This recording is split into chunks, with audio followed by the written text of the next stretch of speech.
পুরুষের জন্য নয়, নারী পুরুষ এবং নারী উভয় পক্ষে একই ময়দানে গিয়ে নামাজ পড়বে। এখন আমাদের সমাজে যেটা দেখা যায়, পুরুষেরা মহিলার জন্য ব্যবস্থা করলে না, তখন করলে কি মহিলারা ঈদের নামাজ ওরা পড়বে, ওরা মসজিদে এক জায়গাতে জমাইত হয়ে ওরা ওরা নামাজ পড়া আরম্ভ করলো।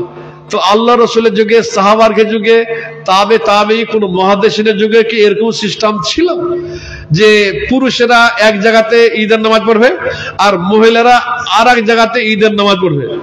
এরকম ধরনের যদি আপনি খোঁজ করতে যান তাহলে পরে আপনি পাবেন না। কারণ আল্লাহ রসুলের যুগে, খোলাফায়ে রাশিদিনের যুগে, অন্যান্য সাহাবাদের যুগে, তাবে মুহাদ্দিসিনের যুগে এরকম সিস্টেম ছিল না। পুরুষ এবং নারী তারা একই ময়দানে গিয়ে তারা নামাজ পড়তেন, একই ময়দানে গিয়ে তারা নামাজ পড়তেন, ঈদের নামাজ। আর এটাই হলো সুন্নাত তরিকা। তাহলে পরে আমাদেরকে এটা বর্জন করতে হবে, এটা বর্জন করতে হবে যে না, মহিলারা ঈদের মাঠে নামাজ পড়বে। ইমাম বুখারী রাহমাতুল্লাহ আলাইহি কিতাবুল ঈদাইনের লাস্ট একটা অধ্যায় নিয়ে আসছেন। সেটা হলো কি, কোন ব্যক্তির যদি ঈদের নামাজ ছুটে যায় সে কি করবে? তো বলছেন যে ইয়ে সাল্লি রাকাতাইনি, ও 2 রাকাত পড়বে, ও 2 রাকাত পড়বে। তো ওখানে কোথায় পড়বে? ওখানে বলা হয়েছে ওরা বাড়িতে পড়বে। এই মহিলাদের আলাদা করে মসজিদে জামায়াত না করে, যদি জনগণ যদি তাদের ব্যবস্থা করতে না পারে তাহলে পারে ওরা বাড়িতে 2 রাকাত করে পড়ে নেবে, একাই পড়বে না হলে জামাত করে পড়বে। কিন্তু আমাদের সমাজ অবশ্যই গুনাহগার হবে, কারণ ওদেরকে একটি জিনিস থেকে তারাকে বঞ্চিত রাখা হয়েছে যে তারা তাদের জন্য ঈদের নামাজের কোনো ব্যবস্থা করেনি। আমাদের ঈদের যেমন আমরা পুরুষেরা যেমন ঈদ পড়বো, এরকম ধরনের মহিলাদের জন্য ঈদের ব্যবস্থা করে দেওয়া, এটা আমাদের প্রত্যেক মুসলমানের প্রতি, সমাজের প্রত্যেক ব্যক্তির প্রতি এটা হলো দায়িত্ব যে তারা তাদের জন্য ব্যবস্থা করে দেওয়া।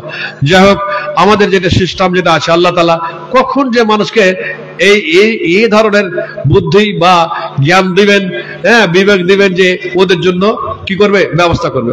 আলহামদুলিল্লাহ, অনেক জায়গাতে দেখতে পাওয়া যায়, শুনতে পাওয়া যায় যে তারা মহিলার জন্য ব্যবস্থা করেছেন। অনেক জায়গাতে শুনতে পাওয়া যায় যে তারা মহিলার জন্য ব্যবস্থা করেছেন।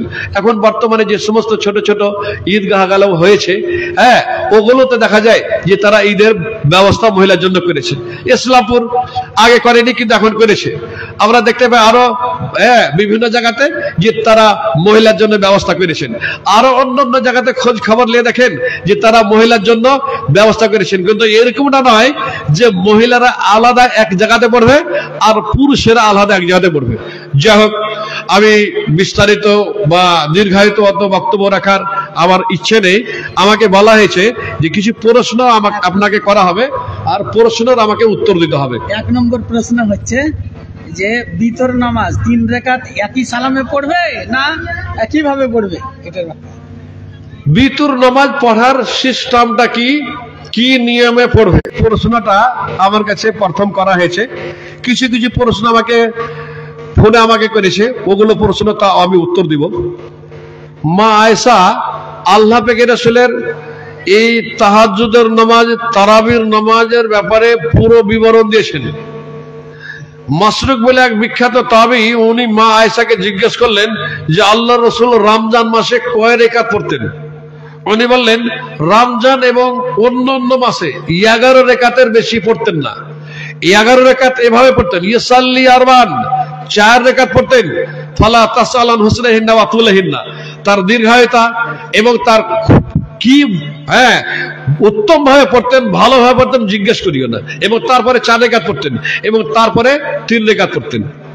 এখান থেকে কেউ বুঝাইল কি, তাহলে এই তারাবির নামাজগুলো 4 রাকাত করে করে পড়া আর লাস্টে 3 রাকাত পড়া।